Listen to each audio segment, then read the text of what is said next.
ইমাম হাসান রাদিয়াল্লাহু তাআলা আনহুর ইতিহাস। ইমাম হাসান রাদিয়াল্লাহু তাআলা আনহু ছিলেন ইসলামের চতুর্থ খলিফা হযরত আলী রাদিয়াল্লাহু তাআলা আনহু ও মহানবী হযরত মুহাম্মদ সাল্লাল্লাহু আলাইহি ওয়াসাল্লামের কন্যা হযরত ফাতিমা রাদিয়াল্লাহু তাআলা আনহুর বড় সন্তান। তিনি তৃতীয় হিজরি অর্থাৎ 625 খ্রিস্টাব্দে 15 রমাদান মদিনায় জন্মগ্রহণ করেন।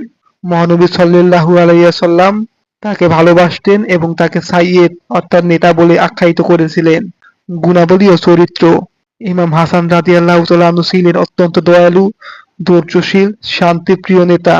তিনি মহানবী হযরত মুহাম্মদ সাল্লাল্লাহু আলাইহি ওয়াসাল্লামের আদর্শ অনুসরণ করতেন এবং দানশীলতার জন্য প্রসিদ্ধ ছিলেন। খিলাফত ও মুয়াবিয়া রাদিয়াল্লাহু তাআলা আনহুর সাথে সন্ধি।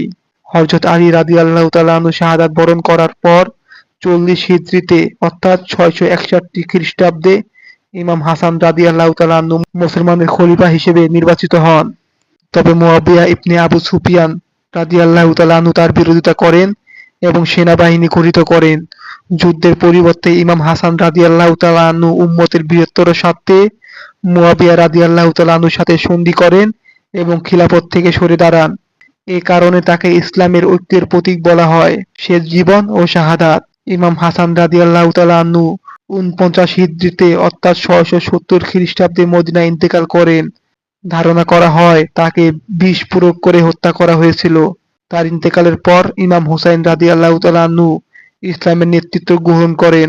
ইমাম হাসান রাদিয়াল্লাহু তাআলা আনহু ছিলেন মহানবী হযরত মুহাম্মদ সাল্লাল্লাহু আলাইহি ওয়াসাল্লামের নাতি এবং ইসলামের জন্য শান্তি ঐক্যের প্রতীক। তিনি কেবল একজন মহান নেতা নন, বরং তার ধৈর্য, ত্যাগ, দানশীলতা আজও মুসলমানদের জন্য অনুপ্রেরণা উৎস।